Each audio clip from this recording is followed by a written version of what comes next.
Hey, welcome back to They Reminisce Over You. I'm Miguel. And I'm Christina. And this week we're talking about Michael Eugene Archer. Who that? D'Angelo. He is a one-take singer, a songwriter. He plays a million instruments and was at the forefront of the so-called neo-soul movement. the title that no one really likes. Yep. Though he only has 3 studio albums, with the third one coming out 14 years after the second one. He's still considered one of the greats of R&B, soul, and just as an artist overall. Yes. As he's experimenting with different types of music and evolving. Yep. So, shall we get into it? I think we should. All right, let's do it. Okay. So let's talk a little bit about how he got started. So I actually didn't know this until I started watching just random interviews and reading a bunch of stuff. But he won an amateur talent competition at the Apollo Theater 3 weeks in a row when he was 18. No, 16. No, 18. I don't know. Teenager. He was young. In my notes, I have 18 and 16. He was a teenager. Okay. I don't know if you saw this interview. I think this was the one with, what's his name? Nelson George? Yeah, who's pretty much in every kind of music related thing. Yes.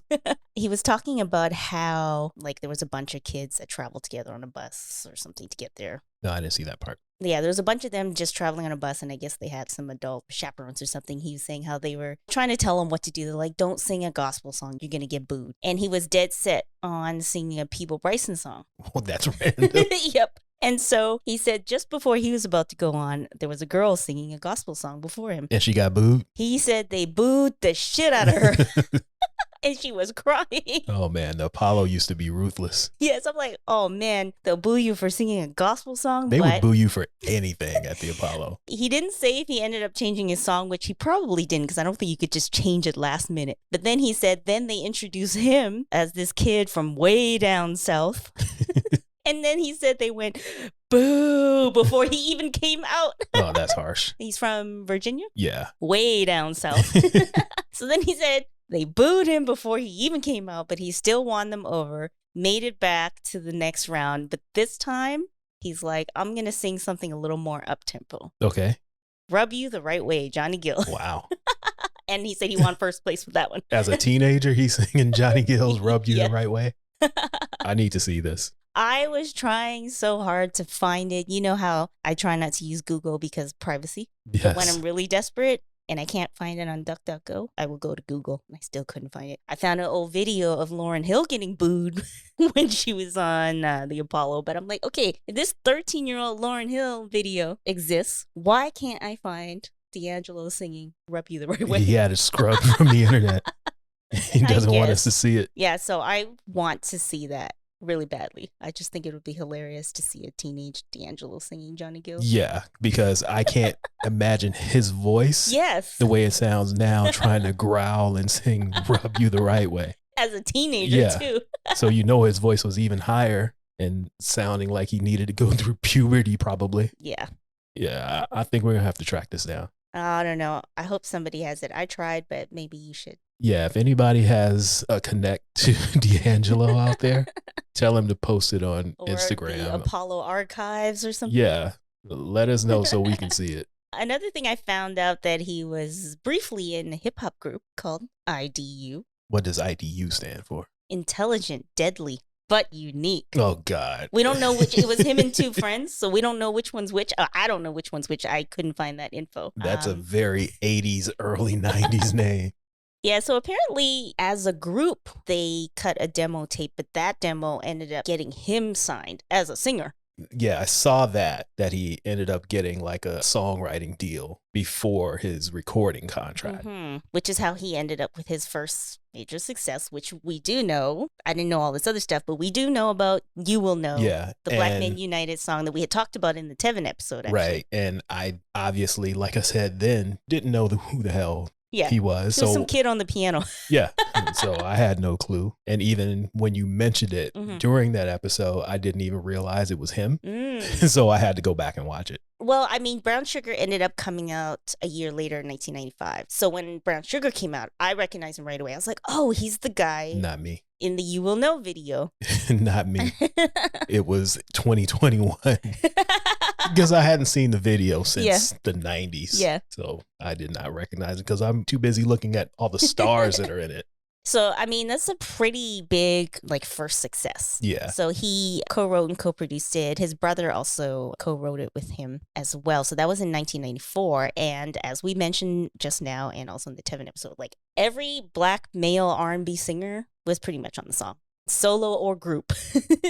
And that's a pretty big deal for an unknown artist to not only have that level of talent be singing your song, but you also the producer as well. And you don't have an album out? Like, how did you manage that? Like, in the video, he's basically the conductor as well. Like, he's the Quincy Jones of We Are the World, right? So that's a pretty big deal for a kid. He was, I believe, 18 or so by this time. That's crazy. Yeah. So he must have been 16 at the Apollo then, because my notes are all messed up now. But he's out here telling Gerald Levert what to do. That's a pretty big start. And then Brown Sugar, which came out his first album in 1995, a year later. Which was mostly produced by him as well. You're entrusting somebody that's 18, 19 years old, maybe 20 at the time to... I think he might have been... So he's a year older than you, I believe. So how old were you in 1995? Do some quick math. I was 20, so that would make him 21. Okay.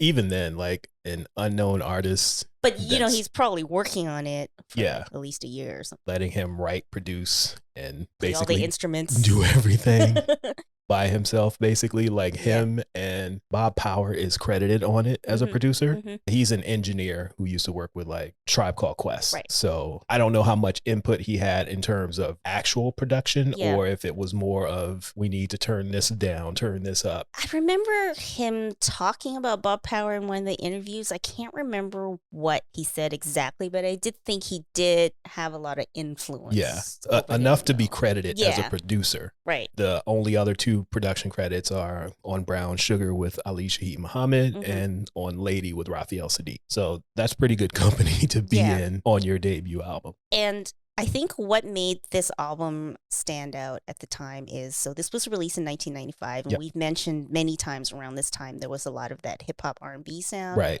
And as much as Mary J. and singers like her, male or female, brought in sort of the churchy, old school R&B sound, it did have a very distinct 90s hip hop vibe, right? Yeah. Even though it was a current at the time depiction of R&B, I guess, it still sounded a little more old school, soulful. Hence that term, neo soul. Which, as I'm like going through stuff prepping for this, everybody who gets hit with the neo soul label hates it. He was being a little more diplomatic about it. He's like, I just don't want to be boxed into one category. And I don't remember who said it, but they basically said that claiming neo soul is new and it's coming back implies that soul music died when it actually didn't. Other things just became more popular in the 80s and 90s, in early 90s, but it never really died. So that's why they didn't really like the neo soul label. I always just looked at it as saying like this is the 90s version of soul, not necessarily like that old shit sucks. And it's not like they could do anything about it because once the cat's out of the bag, we're just going to call it neo soul. So this album was very much a newer type of soul because even songs like When We Get By, if you had told me that was a cover, I would have believed you, but it's not. No, not at all. It's an original song written by him. You know how on Tidal they'll include a little bio for each album. So the bio for this album said hip hop attitude. I'm like, actually, that's a good way to describe it because it's not a hip hop album. It's not a hip hop album. It's not a hip hop sound, but he has the hip hop attitude, which hence it's not that surprising that he was in a rap group with his buddies back in the day, right? It's like, okay, of course he was, right? He claims that he was a fucking good MC. I think that's what he said. And then Nelson George is like, you can't say something like that and not spit a rhyme. And he refused to do it. So somebody needs to dig that up too. But at the same time, I can see it because when you think about how he sings Brown Sugar, it does kind of almost sound like it might have used to been a rap or something. Yeah, a few of his songs, he has kind of a rap cadence. Yeah. So I don't see it. I shouldn't say that. I do see him being a rapper. I can't say that he was a good one. That I'm going to need proof of. Yes. But I could see the influence, Yeah. even if his music isn't as much of that 90s hip-hop R&B sound. Right. It's much more soulful and kind of old school R&B. Yeah. But I could see it. I'm not surprised. But I think singing was the better route for him. I still want proof, though. I still want to hear it, but he refused to do it.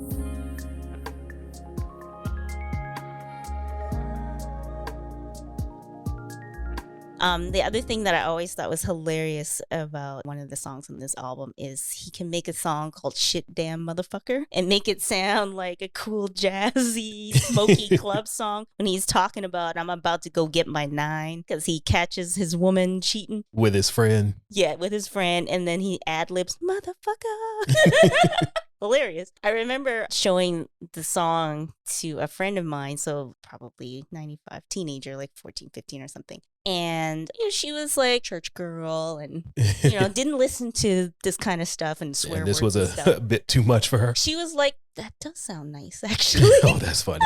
She was like, all right. Because I was telling her, I was like, I know you don't like this kind of stuff, but you need to hear this. It's just funny that he made this sound like a soulful song. You out here spreading the D'Angelo gospel. I tried. But when I was re-listening to this album, I was like, yeah, this is very much Love Jones, Brother to the Night shit. Yeah. Yeah. That. And speaking of neo soul, we were getting quote unquote neo soul movies around this time too. So everything fits together. Speaking of him also playing a bunch of instruments, in the video for Me and Those Dreaming Eyes of Mine, he's playing the cello, he's playing the piano, he's playing the drums, he's playing the guitar. It's a bunch of D'Angelos in a band playing all these instruments. And here's your reminder of how old we are. Okay. He's flirting with a girl in a phone booth. That's funny. In the video. A phone booth. And we just saw a payphone recently for the first time, and who knows when. Yeah.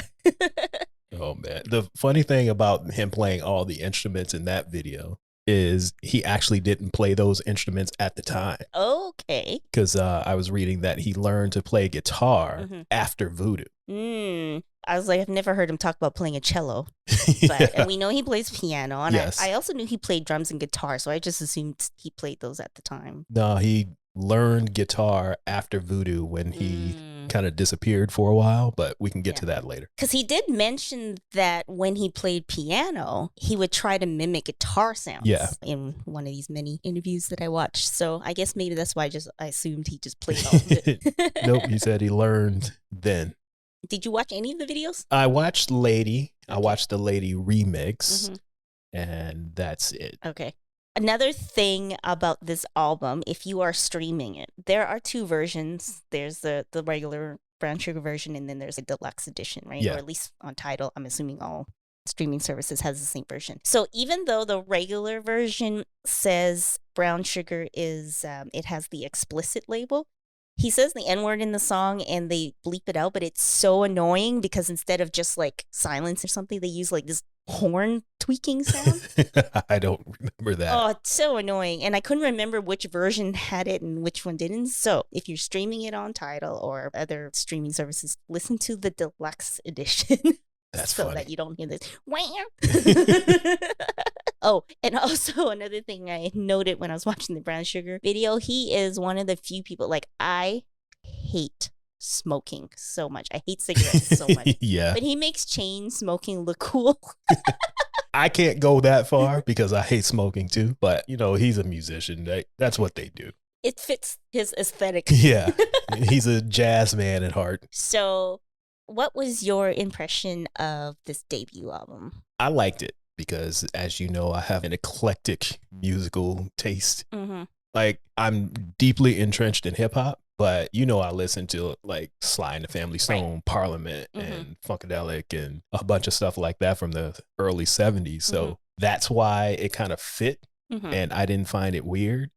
And we'll probably talk about this later, but the direction his career was going after this as well, it kind of strayed further and further away from hip hop, but it didn't seem weird to me. So I was all in from the first time I heard it. Same. I loved it right from the beginning.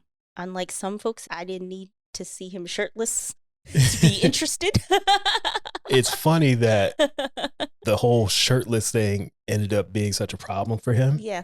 Because I listened to Questlove on Rick Rubin and Malcolm Gladwell's podcast, and he was saying how after this album, D'Angelo was a big boy and had a trainer. The label got him a trainer to make him lose weight because he was so big. And I'm like, he wasn't big though. Maybe we didn't see it because we didn't have social media back then. Because during the time of like this album being released and music videos and stuff, we saw him then. He wasn't like a big boy per se, but he wasn't I could skinny. He wasn't skinny. Yeah, he wasn't skinny. He wasn't the Untitled video. Yeah.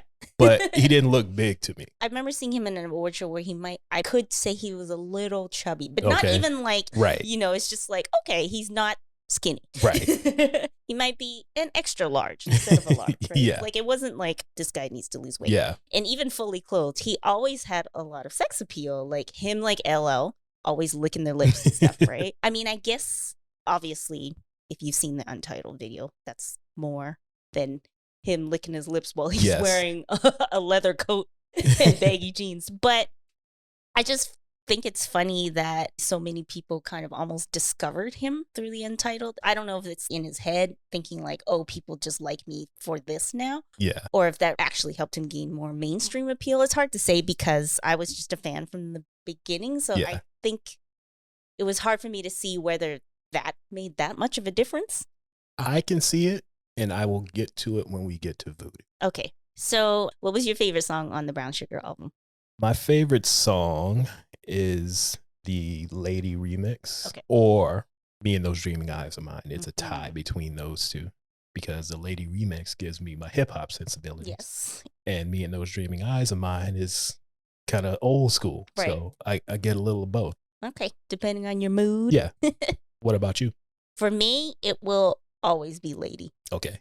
This is actually a no skip album for me, but it's always going to be Lady. Okay. I like the Lady remix as well. And since I said it's a no skip album, obviously that means I like every other song too. But yeah, for me, something about Lady, it'll always be that. Okay. Something that's going to come up a lot in this is something that Questlove has said about D'Angelo since they're so close.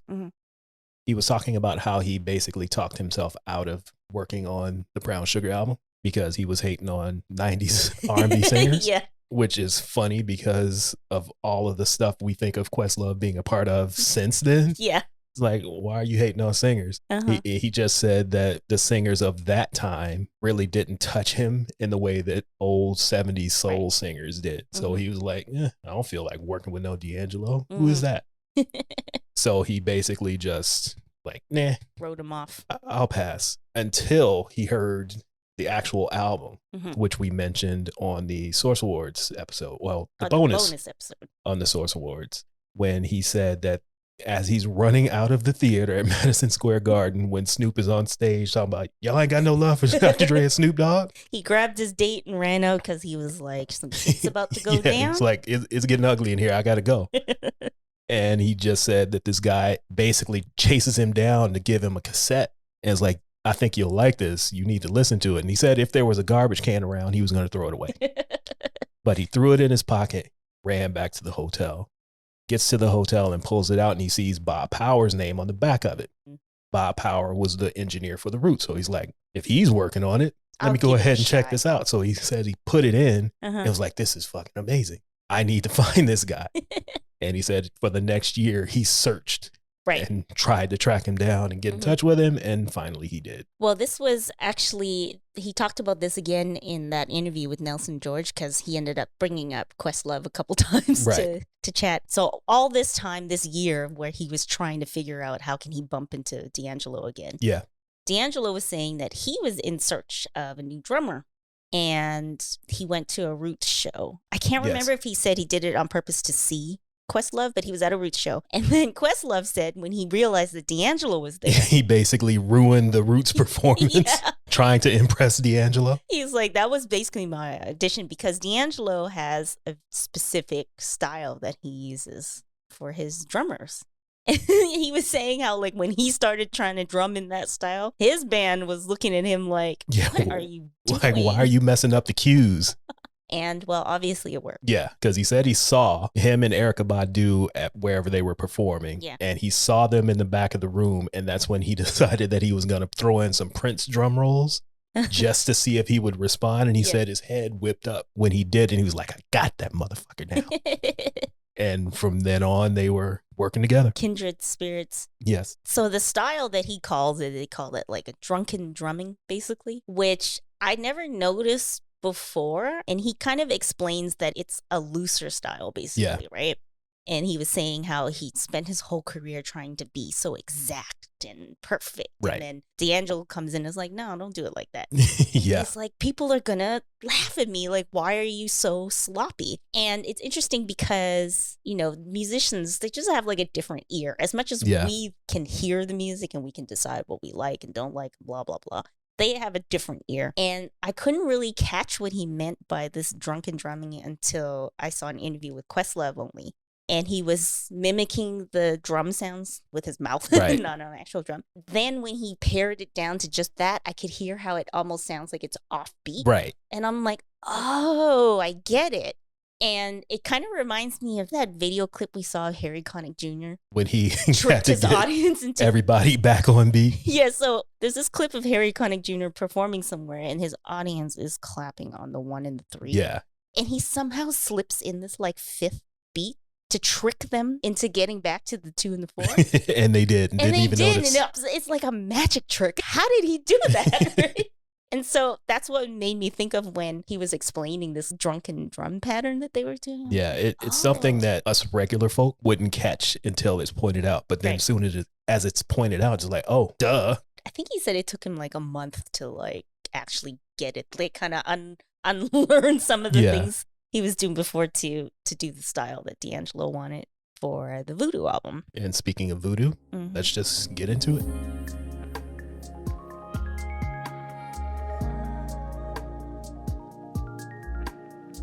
So this one definitely sounded more experimental than Brown Sugar.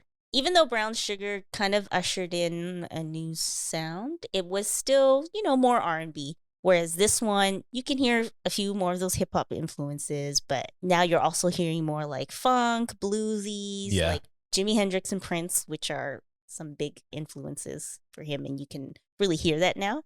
And the album very much sounds like a big jam session, which it basically was. Can you imagine how much recorded music there is that we will never hear?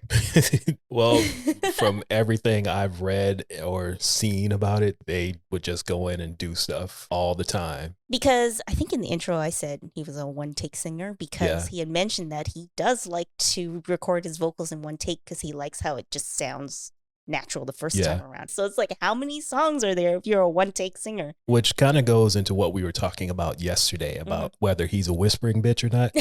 And I said that he's a mumbling bitch, not a whispering bitch. Because he doesn't enunciate sometimes. Yeah, he's on his scissor. Well, no, scissor, it's different with her. That's a different sound. Yeah, but anyway, I'm thinking they're just basically freestyling a bunch of stuff and then whatever comes out, we're going to keep it. Because he's like, when he was mentioning his one take, he's like, even if I'm mumbling, I want to keep it. Which makes sense if they're just sitting in there jamming for hours. Right. I read pieces of a Rolling Stone interview because it was behind a goddamn paywall. But Touré was saying how they would sit around and watch movies for hours. And then they would go in the studio and just start jamming and playing other people's music. And eventually, as they're playing, it would transform into something else. Okay. So I'm assuming that's how they did a lot of it. Where you start just playing a Prince song and next thing you know, you're freestyling at the end and now the music is changing and here we are with whatever comes out. Yeah, so this kind of felt less cohesive as a full album because it does sound like basically what we were just saying, a big jam session. So it's a little bit of this, a little bit of that, a little bit of this, a little bit of that. Even them just leaving like chatter in it kind of made, I guess that's probably what they wanted. Yeah. You get a lot of that on the other stuff they were working on around the time, like Common's album and Erykah Badu's album. There's a lot of that feel to it as well. Yeah. And they were all recording in the same studio, right? Yeah. The, what's it called again? Electric Lady. Yes. So they were talking about how like people would just drop by. Yeah. Like Common and Erykah and just kind of come by and hang out. Yeah.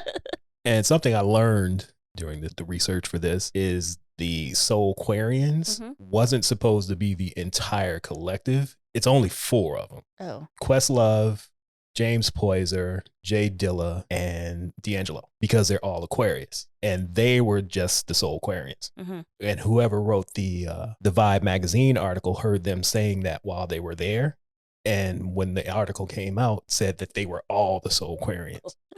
And they're not. And apparently that led to some tension and the reason why things kind of fell apart. Why would that lead to tensions if it's the Vibe writer who made a mistake? Well, I read a excerpt from Questlove's book, and he basically said that he wouldn't say any names, but rapper A would call him and say, I don't work for you. I'm not even an Aquarius. Why are you saying that we're also Aquarians? So there was a misunderstanding Yeah. as to who was calling them a Aquarian. Yeah. Okay. And I guess the article comes off as like Questlove is the boss and he tells everybody else what to do. And some people didn't like that. They eventually parted ways as a collective. But we got some good music out of it. We got Voodoo. We got Mama's Gun and Like Water for Chocolate. All great albums. Yep. Another thing I thought was interesting is artists also have a way of seeing things that are different from non-artists. Yes. Because D'Angelo was talking about Devil's Pie. And he was talking about what he was trying to convey. And to him, he said the spirit of the vocals was basically like a chain gang, like field slaves picking cotton. And this is what they would be singing. That's what he was going for. I was like, okay. I don't know if I saw that, but I definitely didn't. And I'm going to have to listen to it when we're done. Yep. And with that in mind. Think about, because that's how he described it, straight from his mouth. Okay. So Nelson George was just asking him about playing the piano, playing the guitar, and all that. And he explained it as he sees the guitar and bass as meat and potatoes and the piano as coloring over top of it. Okay. Like, sure. That makes sense to you. Meat and potatoes and coloring. Yeah. All right. And he's talking about it like it's so clear to him that this is how it's seen. And I'm like, sure. All right. And like we saw in the documentary, like he's an artiste. Yeah. Just kind of wandering around humming. So it's definitely a different view when I think like you're driven by your art, which is probably why, well, first of all, it took him a long time to even make the album, the Voodoo album after Brown Sugar. He said he had writer's block for a while. Right. And when he had his first kid, that kind of helped loosen up the writer's block. But it makes sense why someone like him would take so long to just make a second album. Just because it's like things need to be right. Right. I need to be whatever. Yeah. Inspired and all that. Well, I was seeing that for the Brown Sugar album, they were touring for like 2 or 3 years, and he basically didn't get a chance to just sit still and come up with stuff. So that's why you really end up with some writer's block, because you're constantly working rather than creating. So I'm sure that has something to do with it as well, just not being able to write. So maybe he gained all that weight on tour that we didn't see, which is why they got him a trainer and had him running around Central Park and lifting weights and stuff. I'm still not buying it as him being quote unquote big. I'm not going there. I don't know. That's what Questlove said. Yeah. And he definitely lost some weight and He gained did. some muscle in between the time. Yes. Because even though he was fully clothed, we could tell he didn't look like that Yeah. during the Brown Sugar days. Exactly. But I wonder was the record company saying, okay, he's got this debut album that's making this love music, let's make him a sex symbol. I'm sure it had something to do with it. And when he was doing it, he probably didn't expect it to Turn into what, ruin him, yeah, basically. what it turned into. Yeah. Because I could see how it could be an issue where he is someone who is like, look at my art. And then everybody's like, take your shirt off. Yeah, take your shirt off. He's like, no, I'm trying to give you my art right here. Right. So I can see how that could cause some issues. Yeah. Especially since, like I said, he's very much an artist first. Yeah. He's not just like, I just like to sing and make money. Yeah. He's not vibes first. Yeah. He's art first. Vibes and aesthetics first. Oh, another funny thing I found out was, so there's that song Chicken Grease, right? Yes. And I always thought, why did they call it Chicken Grease? But Questlove said they named it after a phrase that Prince uses when he wants his guitarist to play a 9th minor chord while playing 16th notes, which I have no idea what that means. That means nothing to me. Some kind of music guitar thing, which Prince calls chicken grease. Okay. So that's why they called that song Chicken Grease. All right, I can see it. I don't know what it means, but Some kind of music it thing. makes sense. So with all the different sounds and stuff, you got a Red and Meth cameo, you got some more funk, but you still have the soul, you got a cover on here. What is your favorite song? Oh, man. I have two again, and they're polar opposites. Okay. So in this moment, I'm going to choose just one. And Okay. the options are Spanish Joint and Devil's Pie. Like I said, completely opposite ends of the spectrum. So for the purposes of this podcast, I'm going to say Spanish Joint. All right. That's my choice. I have two as well, but for different reasons. Okay. So my favorite song on this album is actually his version of Feel Like Making Love, because I hadn't heard the Roberta Flack version before hearing this. Okay. And I was so used to hearing it with that beat that when I heard Roberta Flack's version, I'm like, oh, this sounds like it's missing something because it's so light, her version. Yeah, I can see that. So I really love his, and it's my favorite song off the album because I'm more on the soul side than the funk side. Okay. But I mean, it's a cover, so if that kind of negates it being his song, then my favorite is Send It On. Okay.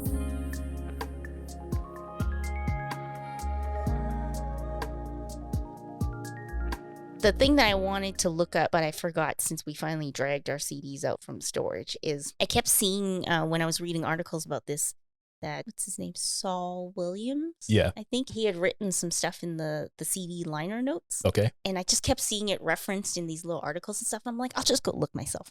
Which and you forgot. I forgot. I have it in my notes. Check the CD liner notes. And I forgot. So we're going to have to, I don't know, look at that later and see what Yeah. Saul was writing about that had everyone else writing about it. We'll add some footnotes on the website. Yeah.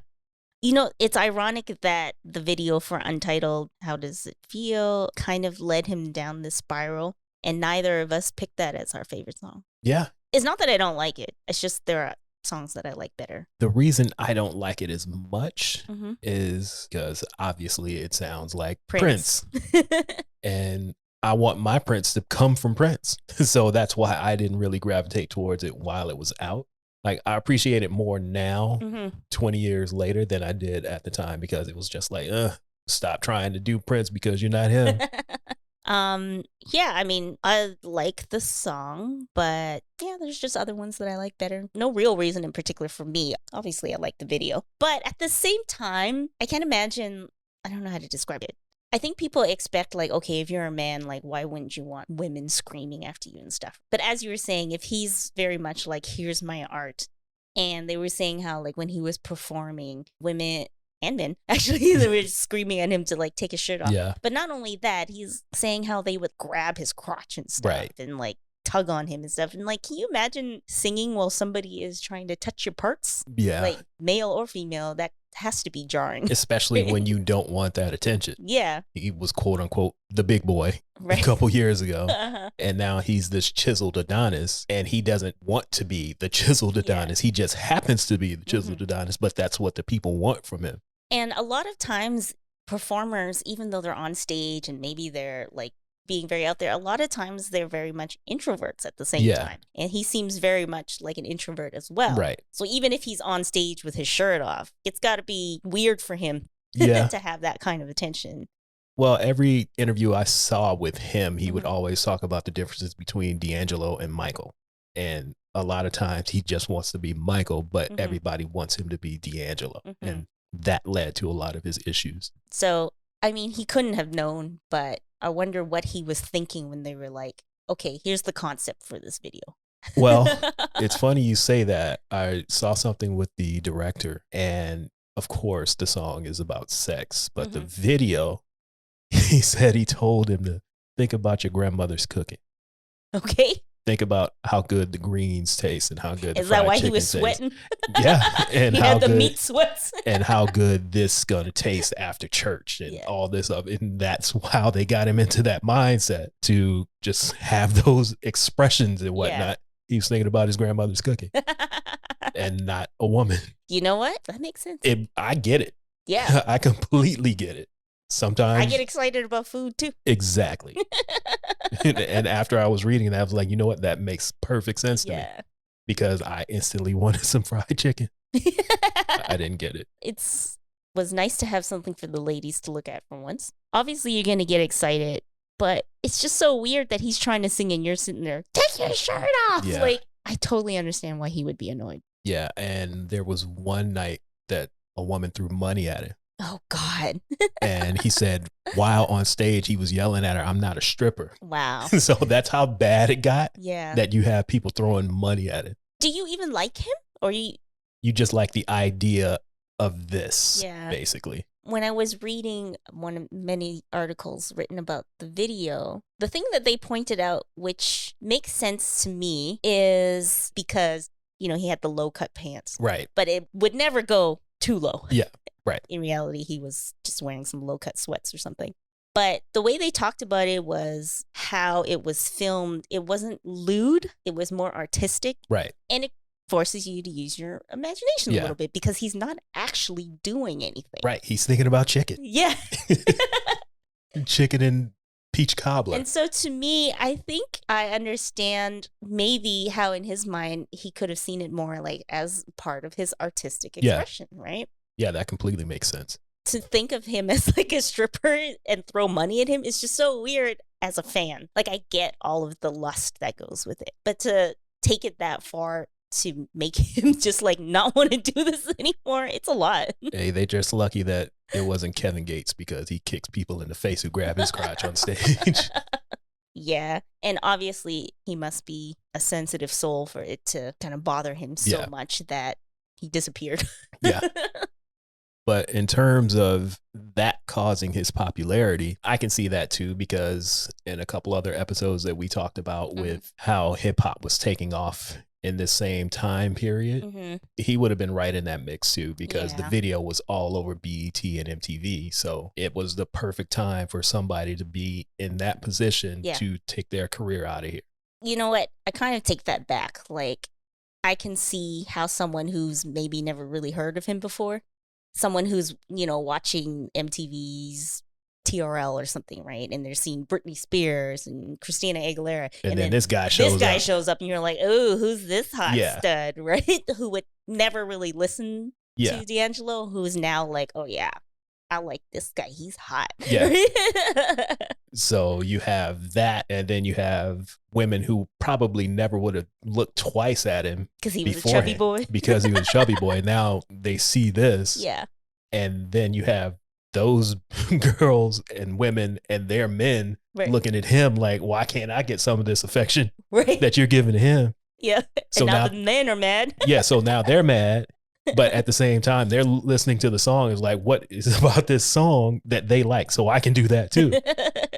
So everybody was just coming at him. And I can see how that could be like, you know what? Just get away from me. Leave me alone. Yeah. I guess now that we're kind of like talking through it, I guess it was hard for me to see that before because, like I said, I was a fan from the beginning. Right. And I always found that he had sex appeal fully clothed. So this was just a little more. Yeah. So... yeah, it's just weird. I get it though. But I guess that, we always talk about when certain artists that are beloved in, quote, our community, they'll have like one hit that just goes mainstream. Yeah. And there's really no rhyme or reason why it does. This one, at least we kind of know it's because he was naked. Yeah. There's a definite point that you can point to and say, this is the reason. Yeah. Because it's not like he was some struggling artist before that. No, because already like... with the first album, people were already like, oh, he's the one. Yeah.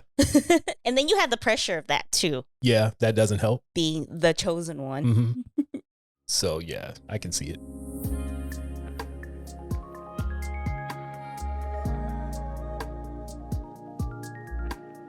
Well, before he disappeared, he did some collabs. There was Be Here with Raphael Sadiq. Did you watch the video for this by any chance?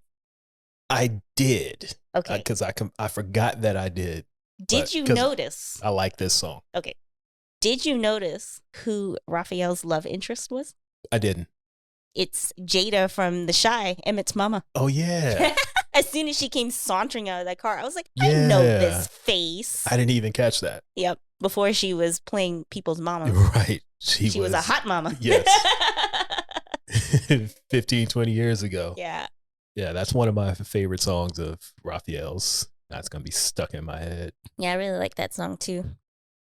Yeah, I mean, he did some collabs and stuff in between Brown Sugar and Voodoo as well. There's the Jizza remix. Yes. I knew you would be all over that. Uh-huh. And I Found My Smile Again from the Space Jam soundtrack. Yeah. So the Space Jam album version is not available for streaming. But luckily for us, we got CDs sitting over there. But there is like a radio version that is available for streaming, but it sounds that's the one different. I listen to. Yeah, it sounds a little bit different. The Space Jam version is actually on YouTube. And then of course he did a song with Erica for the High School High soundtrack, Your Precious Love. He did a Prince cover, She's Always in My Hair. I like Prince's version better. I like Prince's version better too, which is normally it would be surprising because you would think I would pick D'Angelo, but because he went for a very guitar-centric sound on this and I'm not really rock into the rock-y vibe. It's not bad, but I do like Prince's version better. I just like it better because it's Prince. Of course. He had a song with Lauryn Hill. He sang the hook for Method Man. So I think between the first two albums, it didn't seem that long of a hiatus. Yeah, because he was popping up here and there. But yeah, after Voodoo, he was just gone. Yeah. Like, where is this dude? And again, this is before social media and stuff, so we didn't really have any ways of keeping tabs on him until he would pop up for stuff. Yeah, it's always something negative at that point. It was two things. It would be something negative or someone saying that he's got new music coming. Yeah, teasing us. Yeah.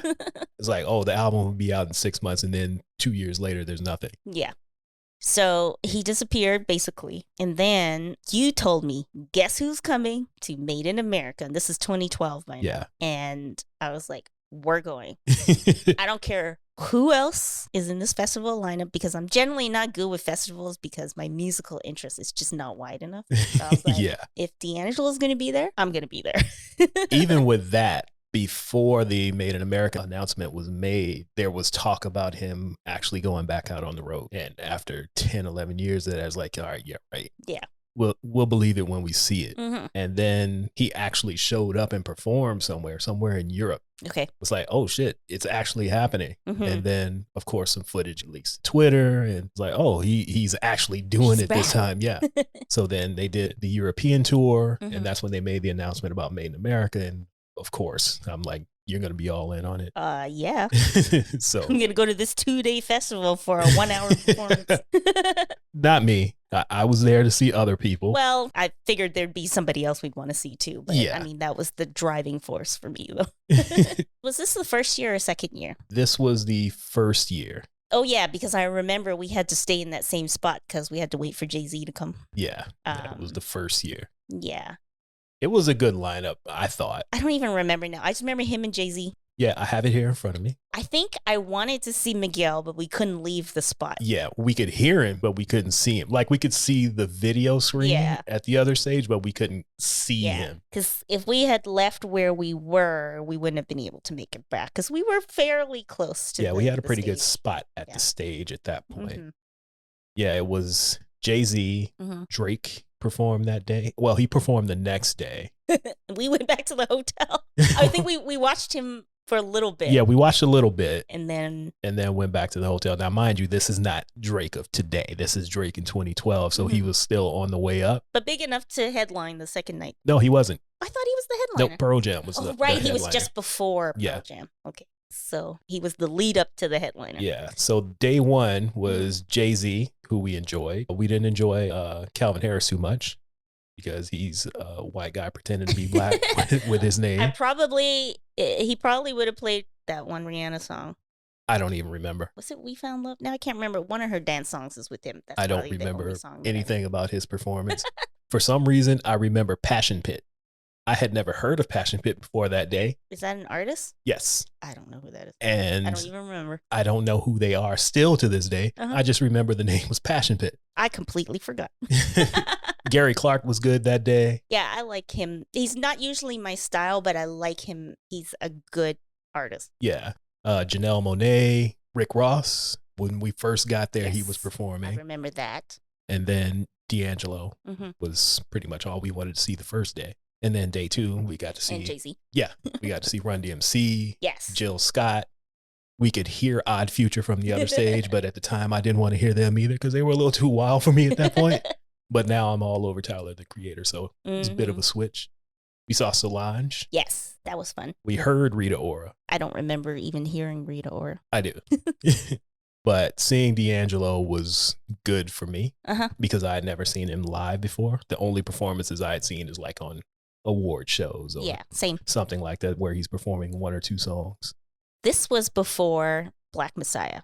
Yeah, this was 2 years before. Yes. So, and we hadn't even really heard much from him in years. So I didn't know what to expect, but this definitely gave us a peek into what Black Messiah was going to be. Yeah. I'm sure he was already working on it. Well, yeah, he played a couple songs that ended up being released there were on the like album. 2 or 3. So this kind of reminded me of like, remember when we saw Prince back in, when did we see Prince? 2018? No, it was before that because I think he passed in 2016. Oh, has it been that long already? Something like that. But when we saw him, it was the last time he had come to Toronto. Right. It kind of reminded me of that performance because I was unfamiliar with this version of D'Angelo. Even though he did play some songs from Voodoo, it was much more of that like funk. Yeah, it wasn't Jimi the Hendrix album versions of it. Yeah. And he didn't play anything from Brown Sugar. Nope. And I'm sure he reluctantly played Untitled. Well, I saw that he doesn't perform it at every show. Okay. Because he didn't look reluctant, but I'm sure he's like, I got to give the people something. Yeah. And I remember him doing this when we were there. Like they cleared the band off and then he came out and started playing it on piano by himself. Yeah. And he was just playing the intro. And then he got up like he was about to walk off and just stood in the front of the stage though and just let the crowd cheer. Yeah. And then he went back to playing. Apparently, that's just his thing. Okay. He just pretends just messing with us that he's not going to play it and is like, all right, I'll play it. I was rewatching the Made in America performance since it's uploaded somewhere. Me too. I was trying to find us in the crowd. I was too, but I was looking in the wrong area. But all he did was he played that one note and a bunch of people started screaming. Yeah. Because they knew what it was. Yep. But this performance was more chicken grease and less lady. Yeah. But because of his talent and his musicality, I guess, I can still... There's something about watching a live performance that when they're a great performance, you just enjoy it even if you don't know the songs. Or... Because the song that he opens with, I had no idea what that song was until today. Yeah. Because I had to look it up. It's a Canadian band called Motherload, and that's their only hit. And this is what he opened his set with. I didn't even know that until right now. I had no clue. I just assumed it was a song of his. Yeah. But I looked it up because I have not found him performing this song anywhere else. Interesting. And come to find out, it's just a cover that he was doing. Yeah. So overall, I enjoyed it. Of course, I would have liked to hear stuff from Brown Sugar, but at this point, it's like, he's here. Yeah. I'm here. That's all I was concerned with. Yeah. And it's just like what I was saying about the Prince concert, because I mostly know like more old Prince. Right. But when he started to do the newer stuff, I had never heard any of this stuff before.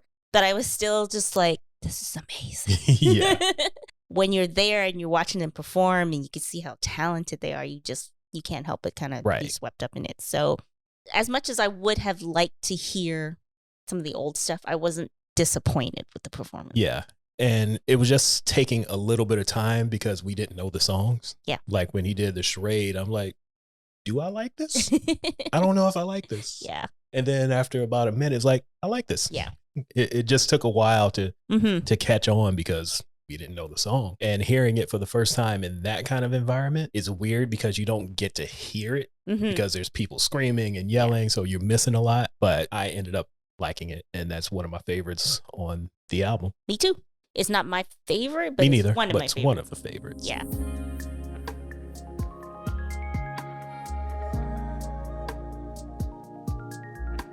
So let's just go right into Black Messiah. 2014, a whole 14 years after Voodoo, which is a hard task to come back after basically being gone for that long. Yeah.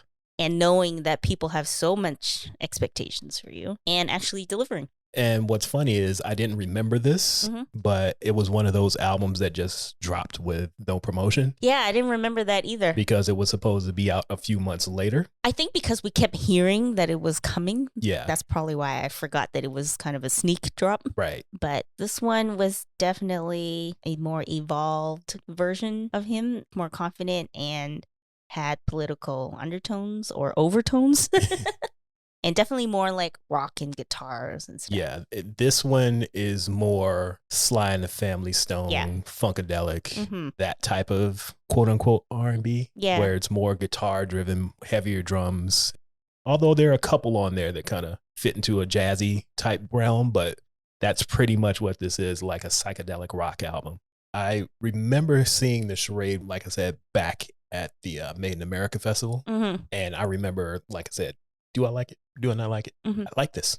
And when it was on the album, I'm like, yes, he didn't just throw it away. I get to hear that song that I was trying to get into back at the concert. So I was glad that one actually made the album. The one that I was glad that actually made the album was Really Love, because Questlove had leaked it a million years before. And it was just this horrible little snippet, but I had downloaded from somewhere, probably Kaza'd it. And I would listen to it all the time, just hoping and waiting.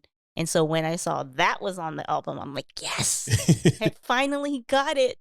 Him leaking that led to them beefing for a little bit, too. They got back to it, though. They're good now. So Really Love, I think I would have to say that one was my favorite song just because I've been waiting for it. Okay. But Ain't That Easy is also a close second. Okay. My favorite one on this album is Betray My Heart. Okay.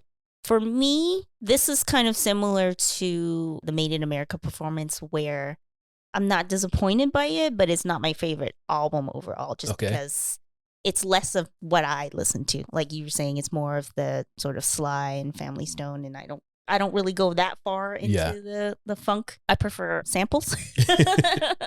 Well, for me, it's the complete opposite. This is my favorite D'Angelo album of the three. It's hard for me to pick between the first two because I think I like Brown Sugar best overall, as in every single song I like. But the songs that I like on Voodoo, I really like. Okay. So it's hard for me to pick between those two, but it's definitely not this one because this one is the least my style. It doesn't sound like, oh, what is he doing? Like, we've already seen him going into this direction. And it's not like, oh, I don't like him anymore. It's just less on there of stuff that I would like.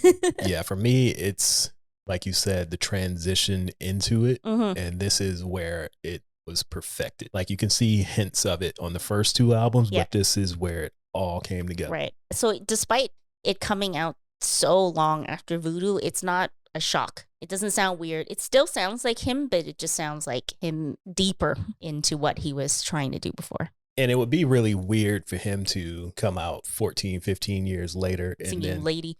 No, not only that, but throwing on random rappers that used to be out around the same time as him because they're not around anymore. And what are we going to do? Put Lil Uzi Vert? He could put Red and Meth on it again. We could. Still around?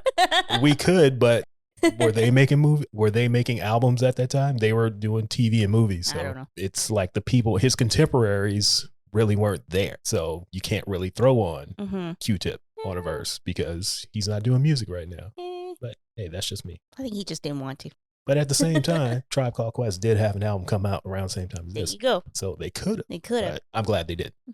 Let's keep those separate for now. Okay. He did show up on a Rhapsody song, the Liquid Swords sample with Jizza. I can't remember. I didn't look at what year that came out, but that was last year. I know it was recent. Yeah, I think it was last year because she did an album and each song title is a woman that she admires. Even though the song doesn't have anything to do with that particular woman. They're just named about different women that she admires. And I can't pronounce the woman's name. I looked it up, but I'm still not convinced that I'm pronouncing it right. Like, I know who she is. She's a fencer. Yeah. And she won a medal in the Olympics. I just can't pronounce her name, and I'm not going to try and butcher it right now. Spell it Ibtihaj. Yeah. So I'm not going to butcher it. I'm not going to offend anybody who has this name.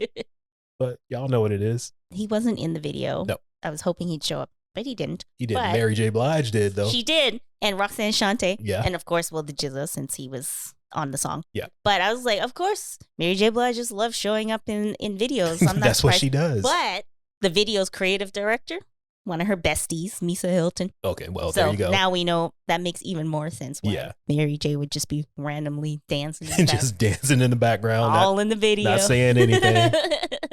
I'm not surprised at that. Yeah. Another song that he had come out in 2019 was Unshaken. Mm-hmm. And this is probably the most random song that he's ever done because of a person who has a random career like D'Angelo. Mm-hmm. This is the highest of random. It's a song on Red Dead Redemption 2. Yes. Which is a video game. Why? I found an article. I know why. Oh, okay. But my question is, why? Why is he singing? And it's like almost like a country song. Yes, right? it's a song that you would hear if you're watching a Western. Yeah. And here he is singing Unshaken. Mm-hmm. And I'm like, come on, of all places for you to pop up with new music, Red Dead Redemption 2. A video game. Yeah. I haven't gotten to the point of the game where the song pops up. So when it happens, I'll let you know because it plays the entire song apparently through a montage. Mm-hmm. So I will let you know. But you can tell the story of how he ended up on the soundtrack. So I found this article that said that he was just a fan of the video game. Yeah. And got in touch with them to play the game, the version 2. Yeah. And then it just kind of manifested into, you want to do a song?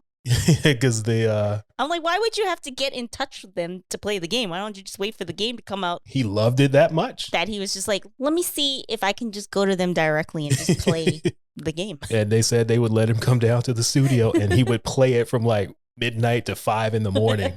for days.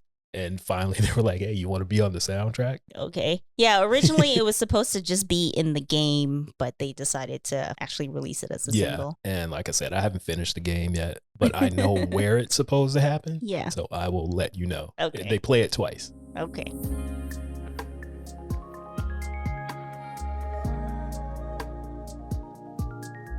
So that's pretty much his career in a nutshell. Yeah, in terms of the music. And it's kind of crazy when you think about it that he has so much impact based off the first 2 albums, basically.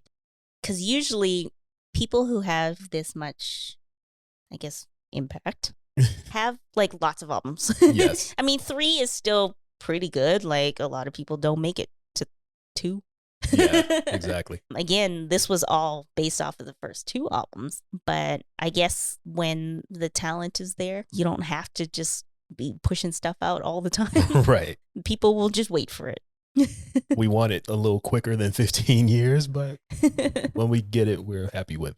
But he did pop up with a verses. That was supposed to be him and Maxwell, but something happened with Maxwell, according to Swiss Beats. He wouldn't say what it was, but he bailed. D'Angelo was like, I'm ready to go. They said, you know what? Since you're ready, we're still going to put this show on. And D'Angelo and Friends. D'Angelo and Friends.